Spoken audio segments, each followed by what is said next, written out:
Hi, welcome back. My name is Annika, and this is Christopher, my husband. Hello. And we are in Hawaii. We are the Two Together podcast, previously the Unusual Business podcast. We changed our name to something a little bit more crochet appropriate, and we're happy to be back. It's been a long time, a couple of months actually. We got really busy. Had a bunch of things happening all at once. I was finishing out the spring semester. I'm a professor at one of the colleges here, and we had a very, very busy spring semester. Honestly, an exhausting spring semester, and I am very happy it's over. But yeah, so on to summer school, which has been great. I have some fantastic students actually this summer that are making me very happy. Some pretty phenomenal work, and we have kind of not just work, but we've kind of taken on all the hobbies too recently. So, well, okay, I've taken on all the hobbies, to be clear, but we've been doing a little bit of gardening. I got a hydroponic system. What are you growing? I'm growing a tomato, a single tomato that took over everything. So that's outside, which it's not being eaten by every bug imaginable, but it did quite well in the hydroponic system and took over the entire hydroponic system. We did cilantro, we didn't do cilantro, I'm lying. We did parsley, we did thyme, we did dill, lettuce, arugula, and our basil is thriving. So yeah, I didn't realize there's such a discrepancy in like herb times to produce herbs, like things that you can actually eat. So, I mean, basil, it probably took just a couple of weeks before we were actually eating it, versus like thyme is really struggling. So I don't know if we'll ever be eating thyme, honestly, which is fine. We don't really eat thyme on that many things, so it's whatever. But The basil's pretty good. So is the arugula. yeah, I don't even know if you told them about the arugula. I did. Oh, Yeah. the arugula is delicious. Yeah, so I mean, honestly, I think our rabbits have probably eaten 3 times as much herbs as we have so far. But I mean, I can't keep up with the basil. Like, I just don't have enough things to put basil on as fast as it's growing, and it really needs to get harvested again today. So that's been hydroponics. We had an aloe explosion in our garden. Our aloe went from 0 to like reproducing everything. And we probably had like 20 aloes at this point that it's probably Spawned. It spawned. Yeah. Successfully. It spawned profusely. Yeah. Yeah.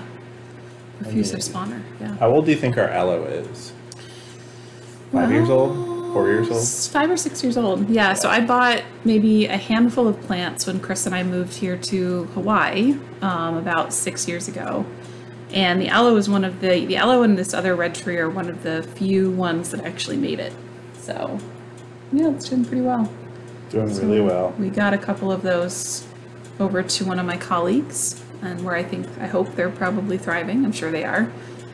Yeah, so that's been it for sort of gardening. Chris actually does most of the gardening. I sort of buy the plants, and then Chris waters the plants. So it's a sort of assembly line, basically, like a production line. I buy them, Chris waters them, and then Chris forgets to water them, they die.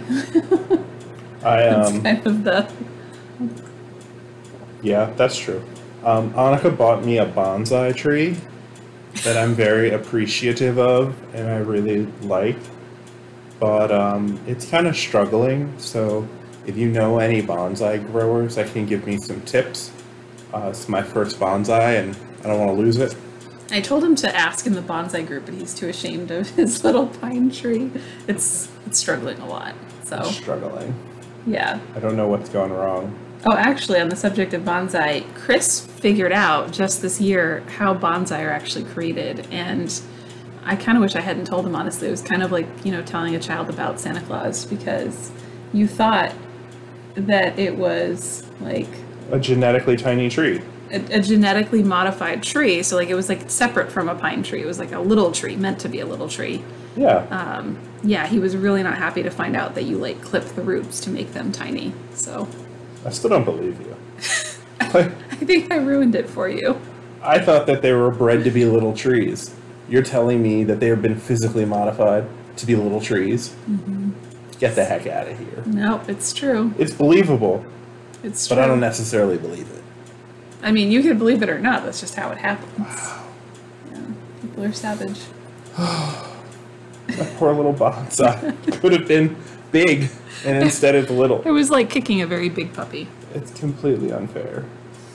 I don't want to continue that. I want the tree to be the tree. Well, you've already participated in the cycle, I'm afraid to say. Well, why did you buy me a tree like that? Did you know when you bought the tree? Of course I knew. It's a bonsai. Anyways, I know this is not a gardening podcast, so we're going to move on to crocheting here in a second. Wait. But before we move from gardening to crochet, can you tell them about your bamboo fabrics and yarns that you've been using? Is that going to come up? That's going to come up. Okay, cool. Yeah, we'll get there. I really like that. We'll get there, yeah. Yeah, I've been trying really hard to do more sort of sustainable buying. I was buying a lot of acrylics maybe 3 or 4 years ago. 2 years ago, maybe? No, I guess it'd be like 3 years ago now. I was buying almost entirely acrylic, which is fine. I feel like acrylic has its place. I think if you're crocheting or you're making something for a child, or if you're making something for the home, or you're making bags, that sort of thing, acrylic can be a very good choice because it tends to be washable. It tends to stand up to time fairly well, in that it doesn't necessarily break. It might pill a little bit, but it's a good choice if you want something like a bag, for example, that needs to be sturdy. But I also I'm trying to be more environmentally conscious. So yeah, that'll definitely come up. Other things, I probably won't get into too much. I've been making lotion lately. I'm a giant science nerd.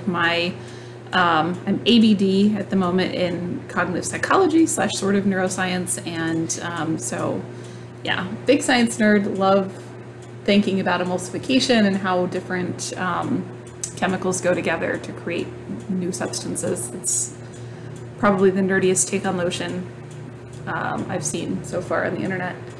And yeah, I think that's about it. The lotions are pretty cool. She gave me some of the lotions. She has like a lip balm. Mm-hmm. It's nice. Yeah. Smells good. Moisturizes. Thank you, babe. I'm just gonna make sure. Yeah, it's pure. She says it's pure. It is pure. Thank you. Yeah. You have anything else you want to add, babe? Anything you've been watching or reading or doing?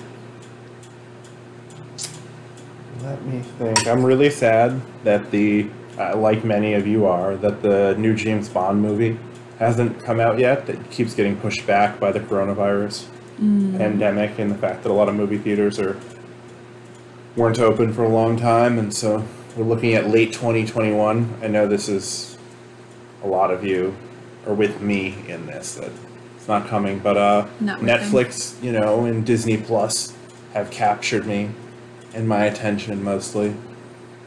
I tried watching Man in the High Castle again. What is that one about? That's one about the World War. Yeah, it's about like films being captured of the future during like a post-World War II period where the US didn't win. Where the Nazis won. Yeah, and the Nazis and the Japanese kind of like split up North America. And, terrifying thought. Yeah. Yeah.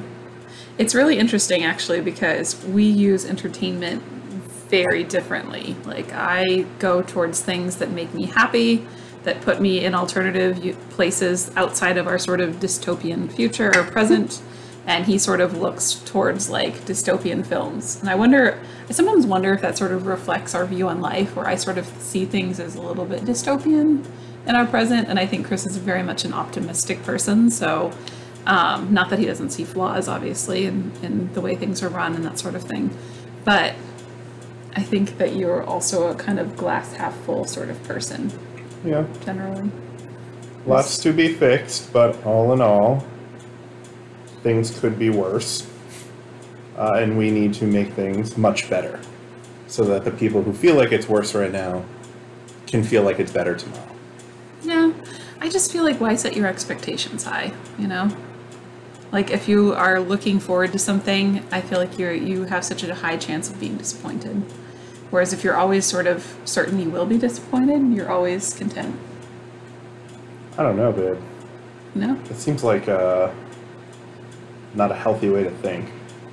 I mean, it's different too in different realms of my life, right? Like I don't treat my students this way. Like with my students, I sort of expect all of them to succeed, and then channel my energy appropriately. But I mean, with other things in life, I think that's, like imagine you're shopping on Instagram, like assume that it's going to be crap, and then when it comes and it's not, you're pleasantly surprised.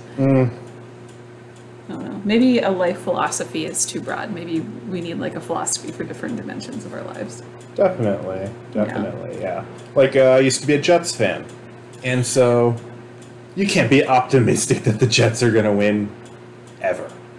Never. I mean, you can say it, but it's not true. It took a lot out of me to be really polite while you were a Jets fan. It was really hard. The New York Jets do not have the best football record. They lose every time. They do not win often enough. That's a nice way of putting it. But that's not why they got dumped by me. But in general, after 10 or so years of being a Jets fan, you kind of just had to recognize that it wasn't going to go well. That wasn't the reason you dropped them, though, right? No, definitely not. Yeah, well, you could talk about the reason why you dropped them, actually. Yeah. If you wanted to. Okay. So, I mean, the Jets got dropped because I dropped the entire NFL over the way that different teams were treating Colin Kaepernick after the kneeling and the social justice and just trying to bring attention to the fact that police officers shouldn't abuse citizens in their everyday work and kill them sometimes in situations where there was no danger to the officers or the public, or even sometimes that person to themselves. And so the way that pro football teams were treating him and never rehired him for a job he was really good at, NFL quarterback, that made me very uncomfortable. And so I'm still on boycott of the NFL and haven't watched any games in several years now, probably 3-4 years. And I thought you had started sooner than that because of the owner of the Jets, no? Yeah, around the same time. Yeah. The owner of the Jets didn't have the same... some ridiculous things, yeah. Social stances, political stances that I hold, and was getting uncomfortable with the way he was expressing those stances. Yeah. And so I was kind of going to dump the team. We also moved here at the same time, and it was not a lot of people to support. Not a lot of Jets fans out here Our in current Hawaii. Football team in Hawaii is real bad. Well, it's a college football team. But it's my point stands. You work at the school, babe. Don't just be like dumping on the football team. I mean, it's a favorite faculty pastime. I'm just saying. If you want to give us some money, we'll stop dumping. Just share some millions. I'm just saying. That's the tea or the seltzer. And so it's important to also point out that there were a number of factors, Colin Kaepernick being number one, but also the owner turning out not to be aligned with my views on the world. Yep. And thirdly, there wasn't a big Jets fan base here, and the time zones to watch pro football for the East Coast from Hawaii are not good. It's like waking up at 7 a.m. to watch a football game. That's not fun. Yep. Yeah. And I don't watch them because I don't like football. But despite that, I mean, my biggest issue outside of racial injustice, which is the biggest issue, is the issues with traumatic brain injuries, which, for me, as somebody who studies the brain and is every day, honestly, every couple of minutes, incredibly surprised by all of the amazing things that brains do for us and that just brains do in general. I think supporting a sport that actively knows that it's damaging hundreds of people's brains, I just don't find that conscionable. So, yeah. So even if I liked football, also not a fan. All right. So maybe on that cheerful note, we should move on to some crafting. Okay. So I think the first thing that we'll talk about is what we're wearing or what's on our body. And Chris is not wearing something that he's going to show because it's hot in Honolulu at the moment. But I will show you what I'm wearing. I'm actually going to stand up really quickly here, see if you can get a better view.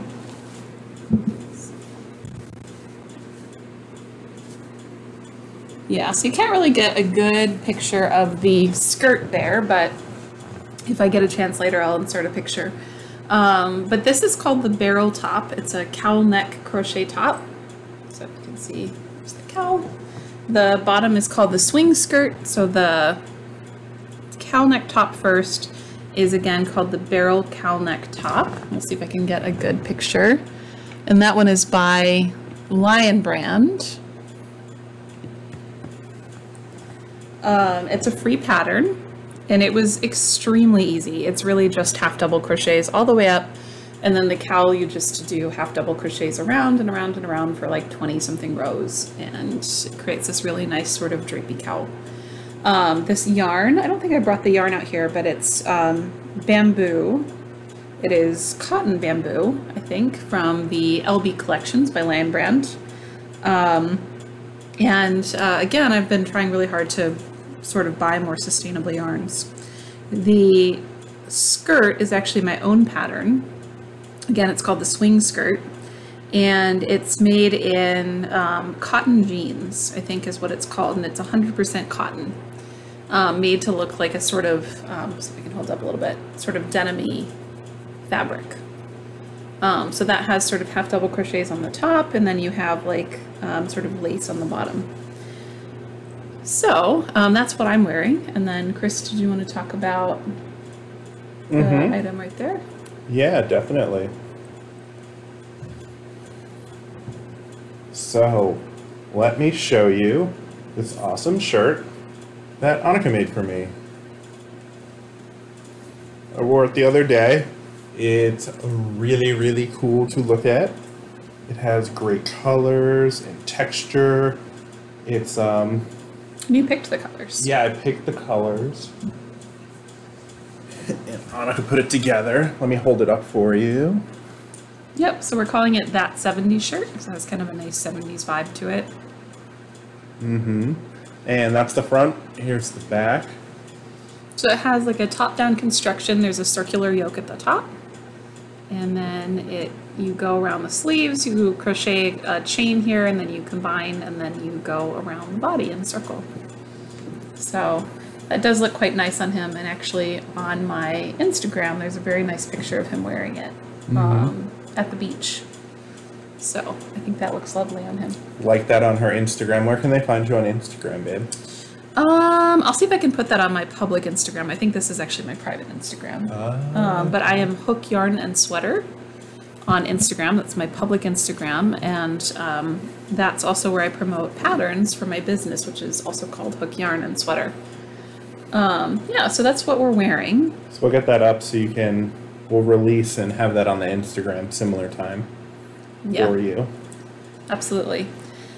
All right, so I think what we'll talk about next is things we've finished, and I would buckle up. I might go grab something to drink. Maybe I should go first. A snack. You need a snack? No, I'm saying maybe they should grab a snack. No, that's a work in progress. We'll get to that too. That's next. No, I know, but I just wanted to say that I haven't finished anything yet. Okay. I'm done. He's still working on it, and he actually has made some progress. He works occasionally during like meetings or things where he knows he doesn't need to talk, that sort of thing, right? Webinars. Number one. Yeah. Yeah. So non-work webinars.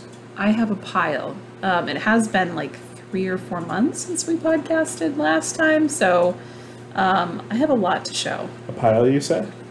It might be a bit of a pile. So I'll start with something kind of simple. I'm going to go through these fairly quickly. There's just a few I want to linger on. This is a very simple cotton shirt. It's from the Lion Brand Cotton No. 5 collection. And the colorway is called Houston, I think. Houston or Hudson, I can't remember. There was an H. That's better. I like the sleeveless style. Yeah, it's just like your shirt actually. It's like this sort of top-down construction. It's a bulky weight yarn, so this took maybe 4 hours maximum to put the entire shirt together. So very quick, highly recommend. I didn't really use, I think I used maybe the numbers to get me started for the yoke around the top from, I think it's called the Sweet Pea top, and I can't remember the designer on that, but I'll see if I can find it and put it in the show notes. And then the next thing that I wanted to talk about is actually one of my favorites. So this is a hem neck top, or a wraparound top, I think is what it's also called. So it's actually made it's really interesting construction. I saw this beautiful, beautiful top that had this construction, and I had to figure out how it was done. So this front part's actually one piece. Let me see if I can hold that up a little bit. So this part is actually all one item, and then it's sewn together on the sides here with the back, and it creates this really nice drapey effect. And then this one is made in Kobu, Lion Brand Kobu, which is cotton and bamboo. And then this color is Lion Brand hand painted silk, and it's in the colorway Jasper. So yeah, that might be one of my favorites that I've made. It's really beautiful on her too. Thank you. All right, moving along. This is the cotton block top, or the color block top, I'm sorry. It's made in, let me see if I can bring that closer, get a better color. Oops, sorry, I need to take it away. It is made in Mako cotton, which is a type of Egyptian cotton. Again, sold by Lion Brand, you're probably noticing a theme. And I can't remember the colors. I want to say that one is mint, and then the bottom one is coral, I think, but I can't remember. Again, I'll try and find that and put that in the show notes. Just going to show a couple of others really, really quickly, and then so that I can spend a bit more time on some of the ones I'm more interested in. This is a very simple halter top. It's made again in the same yarn as my skirt. So it's Lion Brand cotton jeans in the color dark indigo, I think, something like that. All right, moving on to some shorts. So I wasn't actually sure if you could make shorts in crochet. That was a very new thing for me. And I kind of winged it, but happily it worked out. So this is, again, Lion Brand. I really like the lace pattern. This is from a book called Around the Corner Crochet Borders. And it's made, oh gosh, I can't remember. Lion Brand 24/7 cotton yarn, I think, is what this one's made. So again, sort of continuing the trend of sustainable yarns. I've been kind of going exclusively for cotton and bamboo. Cotton, bamboo, silk, especially silk that I know is sustainably made. You do have to sort of be careful with silk.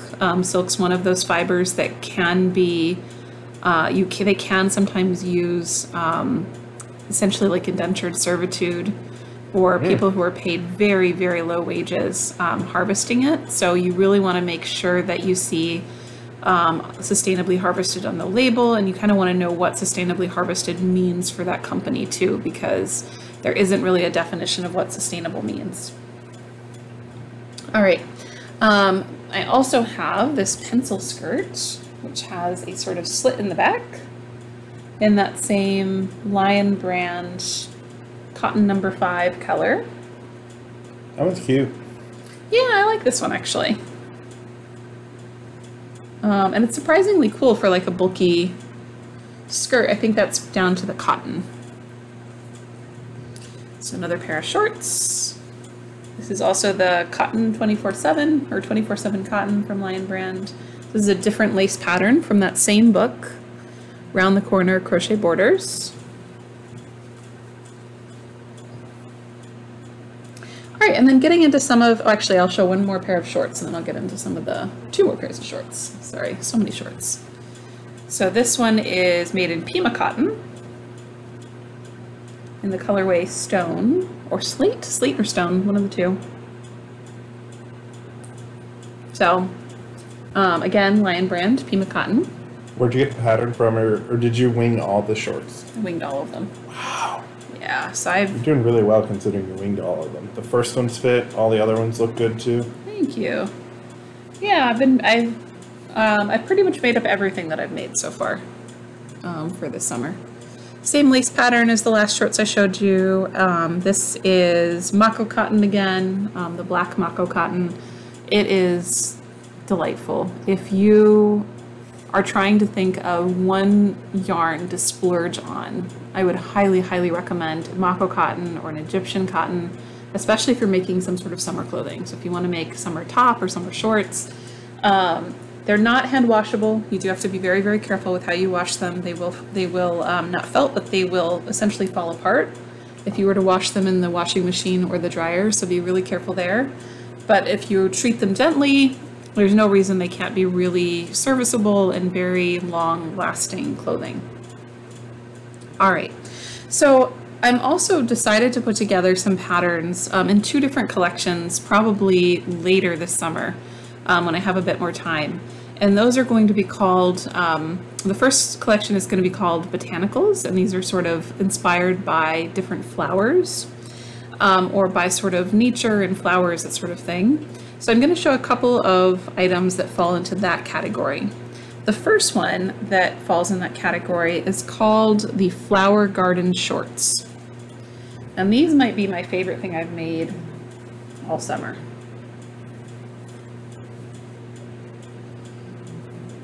So just bright and cheerful and beautiful, and I love everything about them.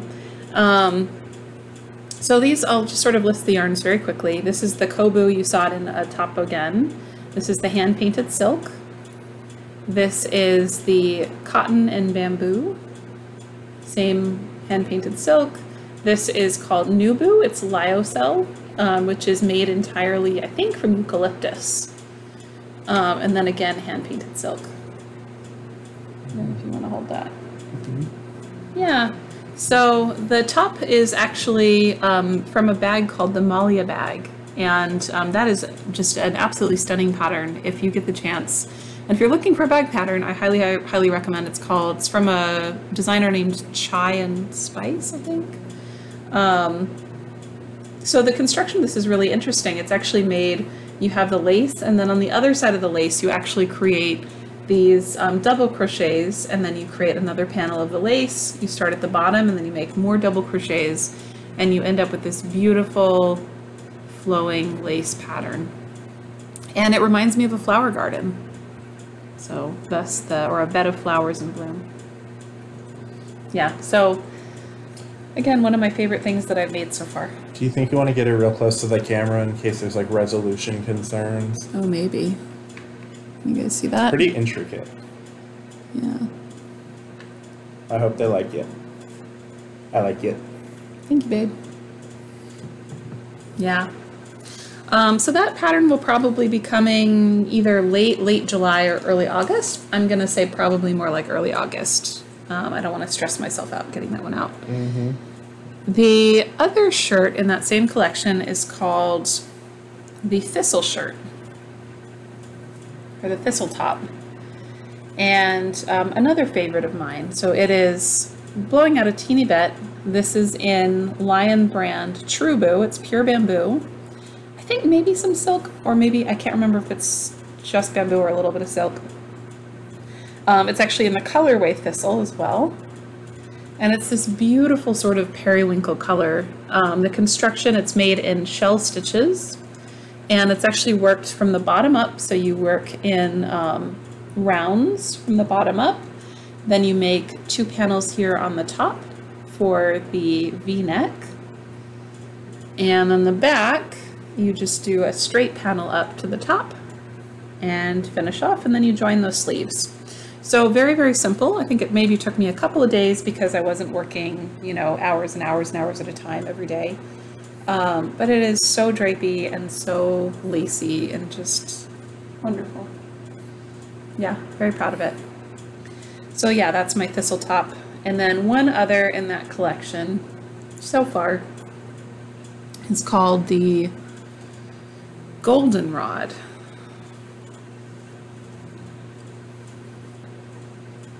Oh, actually, no, I think I renamed it the wheatgrass. No, we'll call it the goldenrod for now. I'll let you know if I change that. And this is got a square cowl, sort of like a raglan. It's sort of subtly striped. It's made out of Pima cotton. And the stripes are actually created by alternating half double crochets and moss stitch back and forth. So this one is top down, and you increase at each of the different corners, and you join then here to create the sort of sleeves. So again, a personal favorite. I'm pretty much loving everything in the botanical collection at the moment. The other one that I wanted to make is inspired by inspiring women, or sort of positions that women have taken on in history that maybe weren't so conventionally thought of as female, which was pretty much every position, honestly, for a long time in history. So I'm going to show you two of those really quickly, and I think those will be my last two finished items that I want to share for today. There are actually a couple more. So the next shirt that I want to show is called the Voyager, and it is a crop top with the bottom, and it's inspired by some really ferocious and kind of amazing sea voyagers that were female. There were actually some, I'll put some more information actually about them when I create the pattern page for this. But there were some very little known or hidden incredible sea voyagers in even the 18th, 19th, and 20th centuries, and explorers, and I felt like I wanted to pay tribute to them. So, all right, so the next and the last top is called the Ringmaster. And I think that I will probably share more of this story again on the pattern page. The construction of this is really kind of interesting. It's actually created in one long strip side to side all the way around, and then you create the button bands and join it together. Again, sort of a crop top. Sort of interesting colors there. And the colors sort of bleed into each other. So you start with these colors, which then become the dominant color, which then becomes the next dominant color. And that happens all the way around. Neat. Thank you. This one was made in Knit Picks and in Comfy Cotton Worsted, I think, which is mostly cotton. So yeah, ringmaster.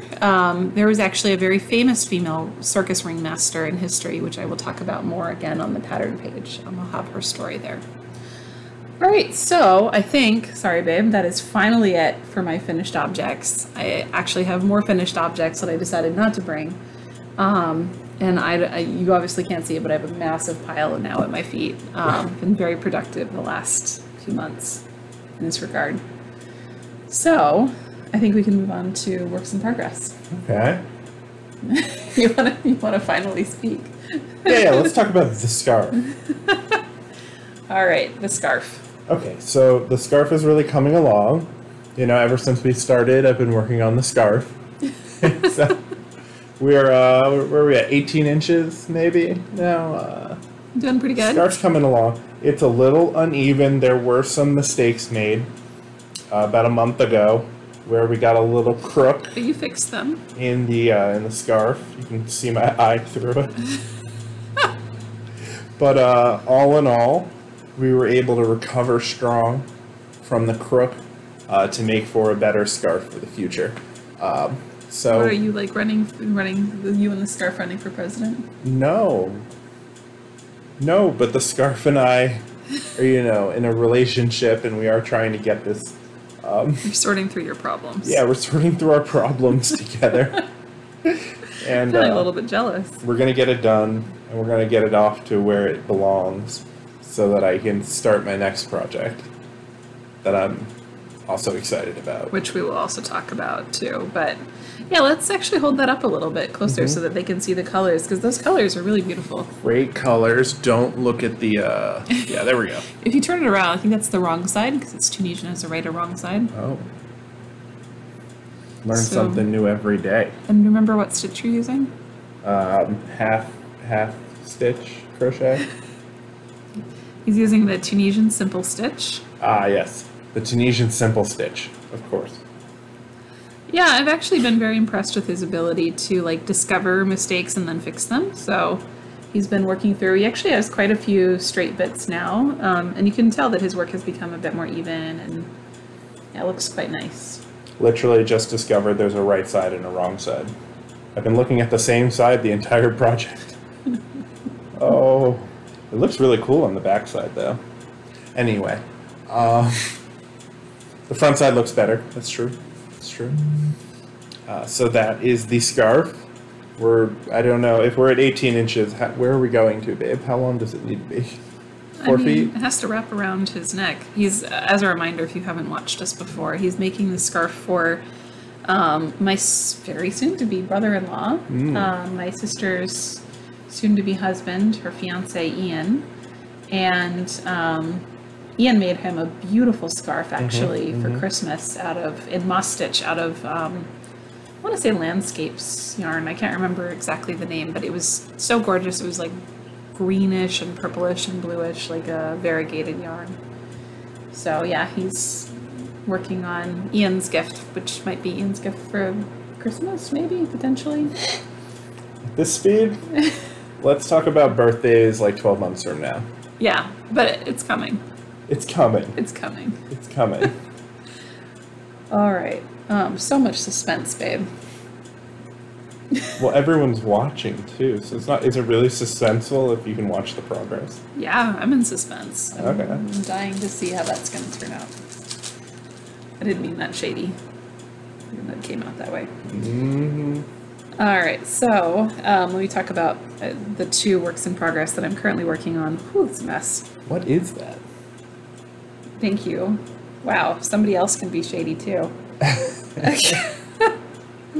I won't say anything else ruder, but well, it's a little tangled at the moment, yeah. It's okay, I'll just hold it up as it is, a bit tangled. There's some yarn there dangling off. But it's going to be actually a top that sort of wraps around here, and it'll be sort of, it'll have straps that go up and on this side and on the other side that actually tie in little bows at the top. So I'm actually quite excited about that. I'm not loving the way that this variegated yarn is working up in this pattern. It looks a little camo to me, which is not something that I wear. I have nothing against camo. I just personally don't like the way it looks on me. So yeah, I don't know. I'm kind of toying with the idea of taking it out and maybe trying a different stitch or a different yarn. I just am not sure if this is what this yarn wants to be. So that one's sort of in hiatus at the moment until I figure out what I want to do with it. I'm not totally certain yet. All right, so that's top number 1. Top number 2, give me a second, let me just get my stitch marker here. Top number 2 is, so here's the problem. A lot of tops that I really like to wear and will wear really frequently are very boring. I was actually watching the Knitting Posse podcast, which I really love and I follow along with constantly. I think Laura was talking about how she really, the things that she really loves to knit are these really colorful, really bold, bright, vibrant things. And I completely understand. I mean, obviously, look at the Ringmaster top, right? Like, this is so fun. But if I'm being honest with myself, I'm not going to wear this more than maybe once or twice a year, if that. Might be once or twice every couple of years. The things that I actually wear are things that are sort of, generally kind of monochromatic. They're fairly simple. I mostly just sort of wear t-shirts or dresses, that sort of thing. And those are really boring to crochet, so I'm kind of struggling with that weird dichotomy there. But anyway, so this is the next shirt. It's just a white tube at the moment, but it's going to be a white V-neck. So it'll eventually split here. We'll have a front panel and then a back panel. It's going to be a double V, so V in the front, V in the back. And I think I will wear this all of the time, honestly. Like, I think it's going to get a lot of use. It's very soft. It's cotton and bamboo again from Lion Brand. And yeah, I keep passing over it to create new things that are more exciting because I just am not interested. I know the feeling. Keep passing over your one I project. keep passing over so many other projects because I know I need to finish this one. But when it's done, it's going to open up a whole new world. Oh yeah, you should start our dream projects here in a second. Talk about what you want to... So I did want to show this nice little stitch marker. This is a little bunny sugar cookie. I'll see if I can find the shop so I can put that in the show notes too. So yeah. That is my second working project, or progress. And I think the next thing we'll talk about is things that we want to make in the future. So our dream projects. You want to go first? Yeah, I want to make a jersey for myself. I really like wearing jerseys, sleeveless items and articles. So much shade. Because it's so hot here. It's probably too hot here. It's not really supposed to be as hot as it is. And, more things with gaps in them, light cottons, breathable, maybe some anti-wick natural technology. And, yeah, that'd be really nice, I think. So, yeah. If I'm ever going to make an article of clothing for myself, I think it'd probably be like some sort of like basketball jersey style shirt. That's my dream. The reason why I say that's so shady is that he asked me to make a jersey and has finally given up on the hope of me ever actually making it for him because I think I've started it at least 4 times and then I just find other uses for the yarn. So, like the yarn that I was going to make into his jersey last time is now in my flower garden shorts, so. I love you. Okay. Well, I need your fan support. Like, hashtag encourage Annika to finish the jersey. Might help. If you could do that for us, that would be awesome. It won't help. It might help. It won't help. It can't help. It could help. Potentially, I guess. I guess you could potentially socially shame me into making it, yeah. Hashtag jersey for Chris. And it's not just Chris. I mean, there are a lot of languishing projects in this household. I owe my brother-in-law a sweater that I was supposed to get to him last Christmas, and I've made half a sleeve. Everything's done except for the sleeves. I made one sleeve, half a sleeve. I need to make the other sleeve and the other half a sleeve, and I just cannot be bothered. Oh. I will. I'll get there. I love my brother-in-law. I'm sorry, Kenny's never gonna watch this, but Kenny, if you're watching this, I love you. Sleeves suck. It's not you, it's the sleeves. So. Maybe he likes sleeveless. It's hot where he's at. He lives in Minnesota. They have hot summers. Have you not noticed that the entire continental U.S. is like burning up? Hot Kenny summer. It is a hot Kenny summer. It's true. Oh my god. Alright, so things that I'm planning on making. I have a couple actually. Don't fall down, but one of them is going to be knitting. I know I said I would never knit, but I found a project that might entice me. And it's not one that you would expect to entice me, so. You can wait to fall down until she finishes it. That's right. In 2079. So it's actually, I bought sort of some yarn for it a long time ago, or yarn that will be part of it. Hold on, so Shakespeare, it's called Shakespeare in the Park. It is by Knit Collage, and I'm just trying to pull up a picture really quickly. Here we go. See if it loads. And it is stunning. I love absolutely everything about it. I like the puff sleeves. Let me put it up a little bit longer. I like the puff sleeves. I like the color work at the top.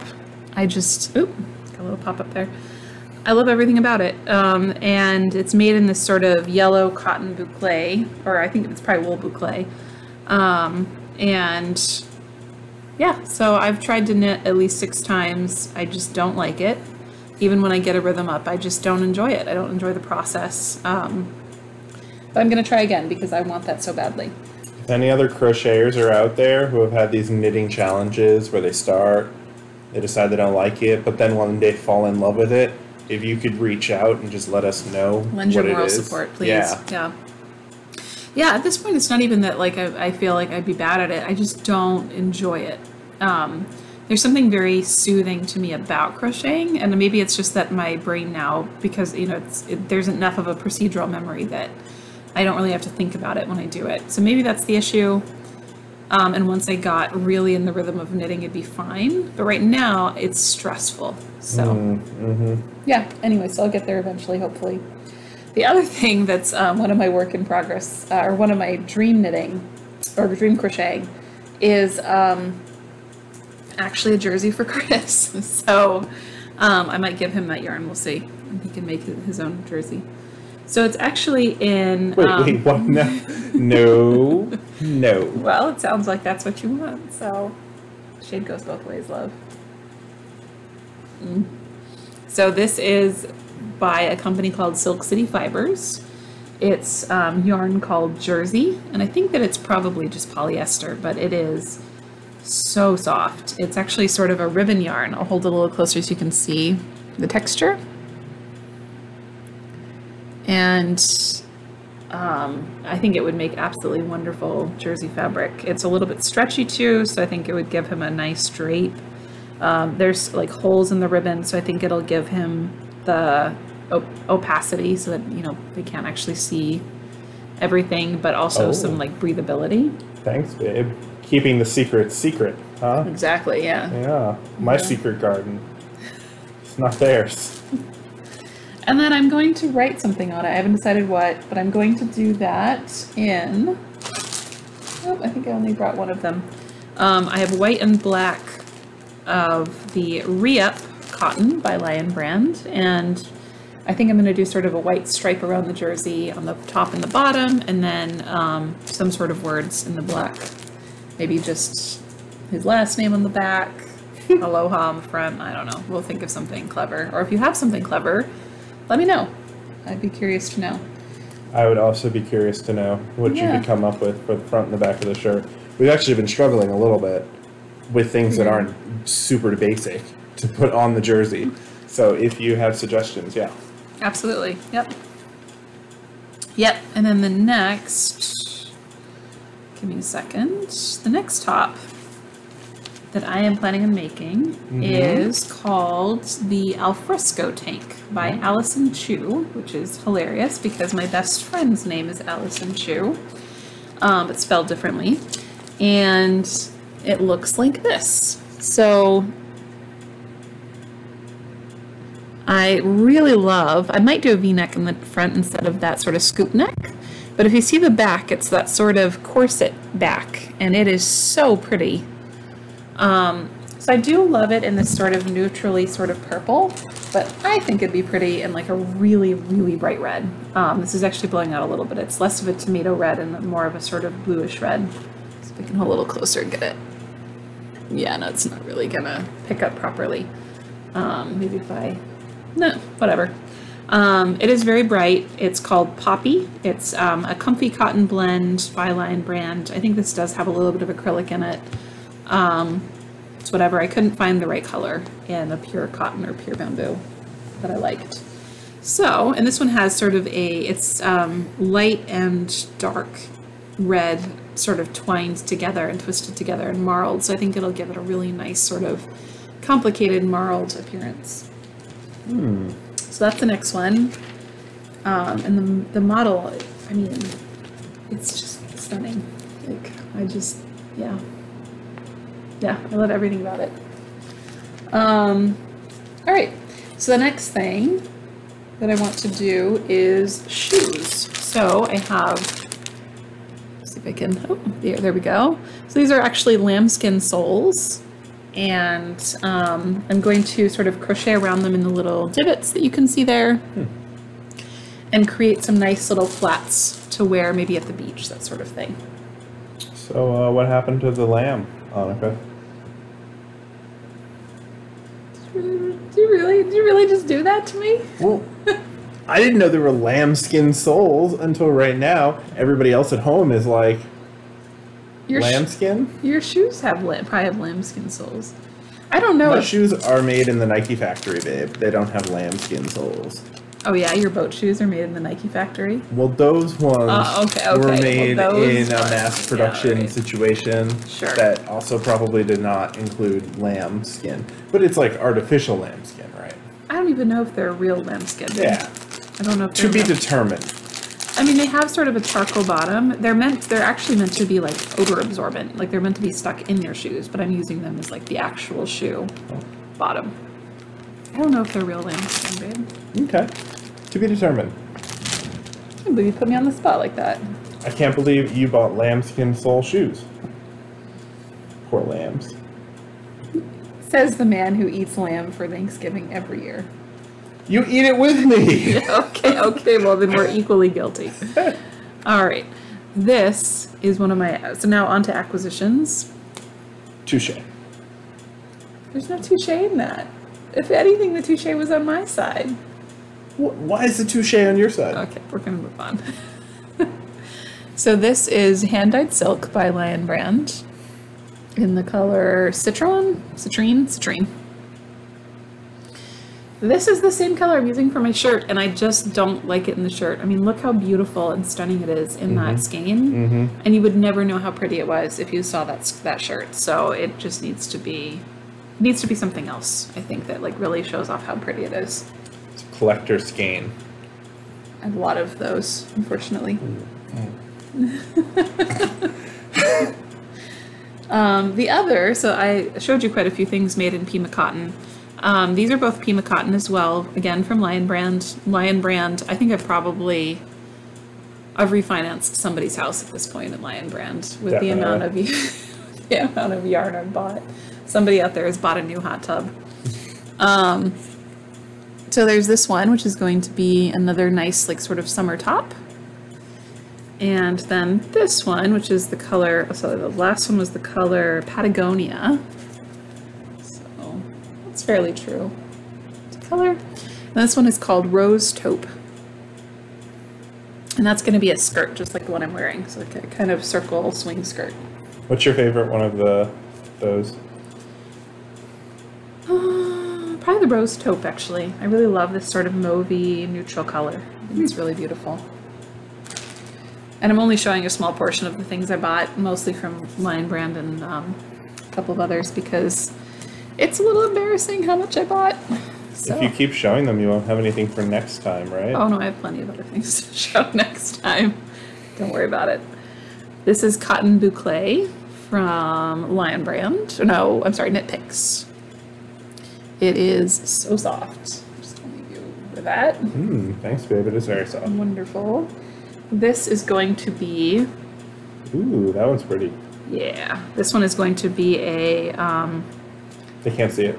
No, I know. I'm trying to think of the name of the Danish pottery, and it's just... Delft. Sorry.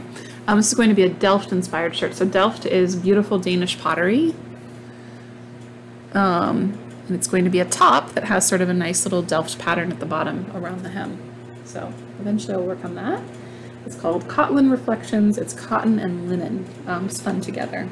And it's beautiful. All right, I'm almost done. I think I have maybe 2 or 3 more things. I'm going to make, these are actually all my odds and ends from all of the projects I've made just recently. And I'm going to use this to make a swimsuit wrap. So like a really long couple of rectangles essentially with a really basic stitch in lots of different colors that'll match all of the different clothing that I've made when I'm at the beach. So I'm actually pretty excited about that. Last, but very certainly not least, I think I've sort of teased this yarn the last 3 podcasts. We talked about the possum issue in New Zealand. And so I mentioned I would show that. So this yarn is 58% merino, 22% nylon, 15% brushtail possum down, and 5% baby alpaca. And it's pretty soft, actually. Chris got this for my birthday or Christmas. I can't remember, one of the two. They're 5 days apart, so it doesn't really matter. And he bought me enough probably to make myself a top, Hawaii winter appropriate top, because it does get down into the 60s here. If you need more, just let me know. I ordered it from a shop in Canada. I think it was in Vancouver. Yeah, because it's originally from New Zealand, right? Yeah. Yeah. It's not inexpensive, I will say that. Of all my yarns, it's probably one of the more expensive ones. Possums don't come cheap. Invasive, but not cheap. I don't know why I'm laughing. I think it just sounds like some sort of moral of the story. Remember, possums don't come cheap. Yeah. Oh, okay. Oh, you wanted that? Yeah. Okay.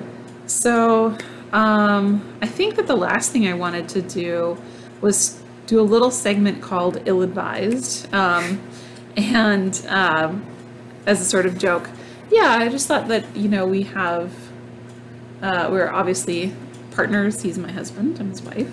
And I thought maybe we could offer some advice around sort of living together in harmony and, you know, couple advice. Okay. Which you can always take with a grain of salt, right? Nobody is perfect, but I would say our marriage is pretty healthy and happy. So, you have any advice for people? You haven't even given them advice yet. You're just putting all the advice on me. I have some too, but you can go first. No, I think you should go first. Okay, advice number 1, don't put your husband on the spot. So I've always really hated the phrase divide and conquer. It just bothers me, I think, for a number of different reasons. I'll get into how that sort of relates to our marriage as well. But I think the idea of dividing and conquering, I don't think division can ever be something that's successful.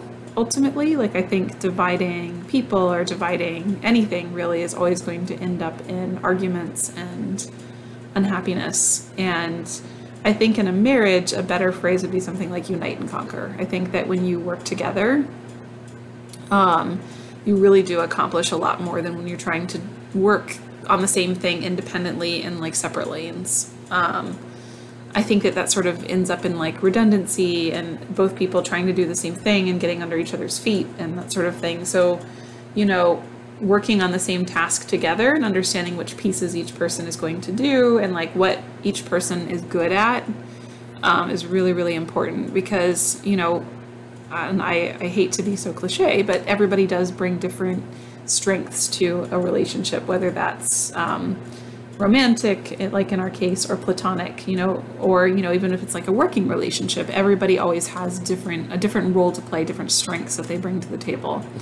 So if both Chris and I are trying to do the same task and complete it almost competitively at the same time, we're not really doing it to the best of our ability because, you know, we both might miss something or we both might do something again that we could be accomplishing together. Versus when we divide something a bit better according to our strengths, you know, like I'm fairly good at planning and logistics and Chris is very much a kind of big idea sort of thinker. Like he has sort of ideas and they're excellent ones and they're often sort of outside the box, things that I wouldn't think of. It works really well together, you know, but you have to kind of figure out how to do things together with some degree of independence still. So that's my advice. Highly recommend playing to people's strengths together. Yeah. How about you, babe? Everything she just said is what you should do to make sure that the relationship is good. Okay, but no stealing mine. You gotta come up. No, I didn't steal anything. This is the instructions that were given to me. I was like, yeah, just do what she said. Well, that's not true. Yeah, I mean, for the most part, you should just like kind of like do what she said. No, I don't agree with that. I think you should have your own mind in a marriage. Tips for... Yeah, you really did put me on the spot on this one. Not prepared.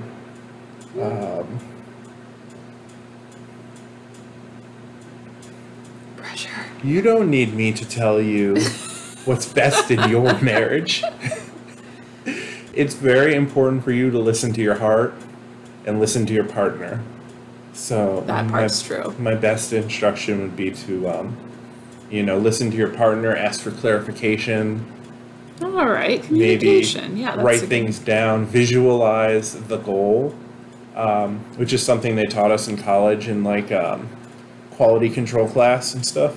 Quality In control business. class. No, it actually had a really better name than that, but that's essentially what it was. It was like a supply chain management class Yes, almost. think of your marriage as a quality control situation. No. Okay, well. I mean, in quality control class, you learn about like how to make sure that the manufacturing is proper every time without incident or failure of product, so that the customer is happy. In this particular case, I'm not so much talking about the supply chain part of it. I'm talking more about how you incentivize the team, how do you keep everybody on the same page. Like in a relationship, you have the two people. If you are visualizing the goal, maybe writing it on a marker board or posters. Mm-hmm. When you have a goal at a nonprofit, they might have the thermometer. Mm-hmm. That's saying, we raised $100, $500, $900. We got to get to $1,000. So what is your goal visualize it. when it comes to like a relationship, though? Yeah, like write it out, visualize it, work together in unity to get there. Yeah, but by visualizing it, you can think about it. Everyone's on the same page at the same time. Yeah. Also, communicating those goals often and early to your partner is so important. I mean, I think it actually really bothers me that in our culture, it's sort of taboo to like really talk about long-term goals very early on in a partnership, because I think that it really would avoid a lot of issues later on down the road in that partnership. If you it's considered very taboo, for example, let's say on the third date, to talk about what your goals are for children. But I think it really is sort of necessary, especially as you get older and you really are thinking about long-term partnerships. It just doesn't make sense to invest, years into a relationship only to discover that only one person wants children, or you have different expectations around children, or it doesn't have to be kid related, just different expectations out of life. So, I really highly encourage as much communication as you can possibly have with your partner. I think it's so important. Yeah. And if you have trouble saying these things out loud, you could always write them down the first time. Yep. And pass a note or read them off a list. Yep. What he said. Or you could incorporate Siri to say these things for you if you can muster it to come out. Don't do that. Just get you a little robot computer to say it out loud. I don't think anyone needs to bring Apple into their relationship more than is already happening.